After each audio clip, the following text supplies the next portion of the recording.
Your parents bought a house before the dream got rewritten, before a starter home became a luxury, before one normal salary stopped being enough, before just buy something small started sounding like a joke.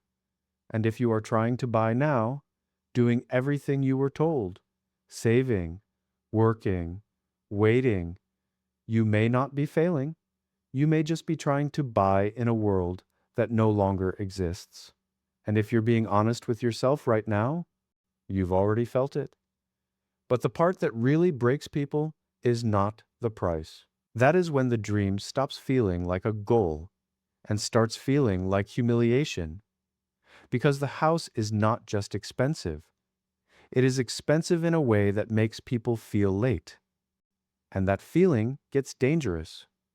Because once people feel late, they start forcing decisions. And forced housing decisions are where people get trapped. In the 1990s, a typical home cost around $130,000. The average mortgage rate was around 8%. Median household income was around $35,000. That sounds harsh. And it was. But the payment was still tied to a world where a middle-class job could survive the mortgage.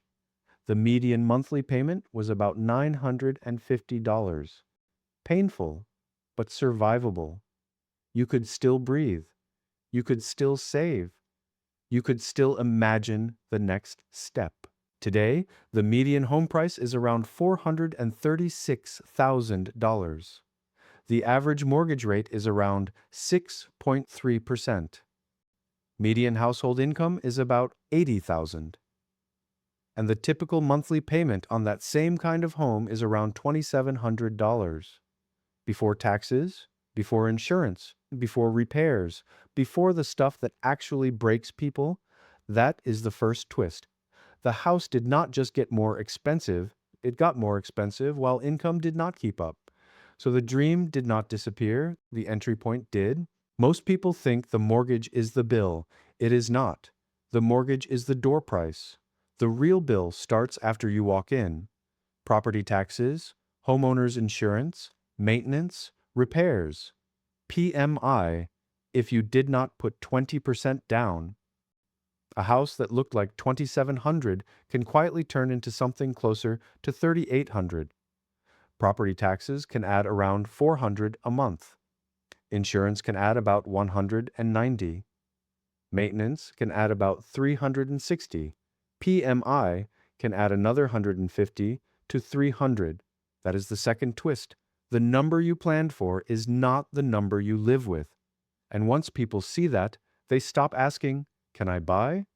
They start asking, "Can I survive after buying?" Because home ownership is not only a housing decision, it is an identity decision. It is the milestone your parents expect, the thing relatives bring up at dinner, the proof that you are doing well.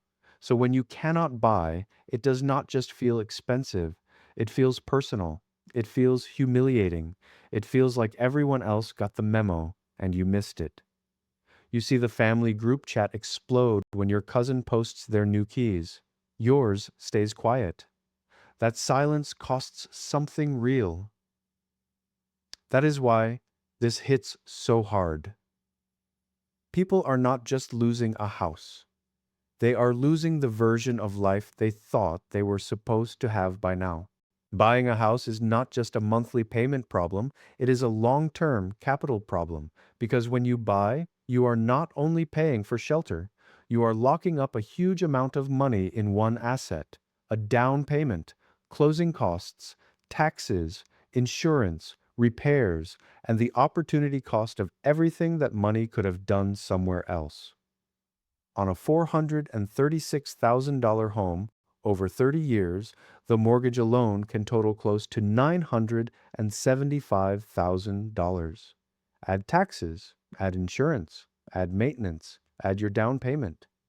You can easily end up spending around $1.4 million over the life of that house. That is not a home purchase. That is a 30-year financial hostage situation that can quietly own you for decades. That is the third twist. You did not just buy a home, you committed to a very expensive financial path. And that path does not automatically make you richer. Now compare that to renting. Let us say you rent a comparable place for $2,000 a month, and the true cost of owning is $3,850. That leaves about $1,850 a month. If you invest that difference consistently, the gap starts doing something dangerous, because that extra money does not disappear, it compounds, it grows. That is the part people ignore. The house is not only competing with rent, it is competing with what your money could have become elsewhere. While you're locking up capital for decades, the person renting is quietly compounding the difference in the market. That gap is getting wider every single month. This is why the rent versus buy argument is not really about rent versus buy. It is about flexibility versus concentration. Renting gives you more flexibility. Buying concentrates your money into one house, one market, one location, one interest rate. That can be a great move, but only if the rest of your life can absorb it. If buying leaves you house poor, cash poor, and stressed every month, you did not win. You just changed the shape of your pressure. Buying makes sense when all of this is true. Your total housing cost stays around 30% or less of gross income. You plan to stay long enough for the numbers to work. You have enough cash left after closing to handle emergencies. And you are not sacrificing retirement contributions or basic stability just to get in. If those things are not true, waiting is not failure. Waiting is strategy. That is the part nobody says out loud. For a lot of people today, the smartest move is not buy now.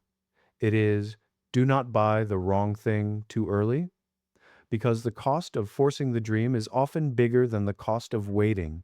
And that is what makes this whole thing painful. Not that people cannot own, but that the old path to ownership no longer works for the average buyer the way it did for their parents. You are not behind.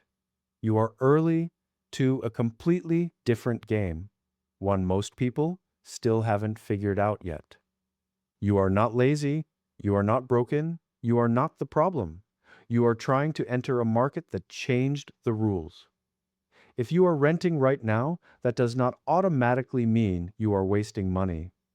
If your rent is preserving your cash flow, protecting your flexibility, and letting you invest the difference, it may actually be the smarter move.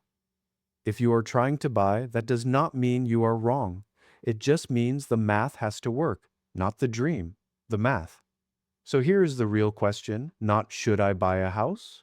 The real question is, does this house fit my income, my timeline, and my life without breaking me?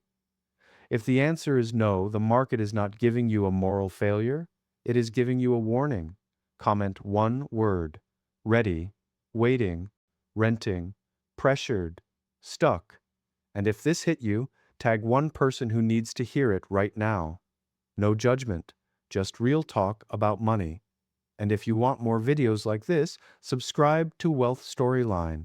We break down the money systems most Americans were never taught. In the next video, I'm showing the exact math on renting plus investing the difference. The numbers might piss you off, or they might set you free. Because sometimes the thing you think you are failing at is just the wrong game for the world you are living in.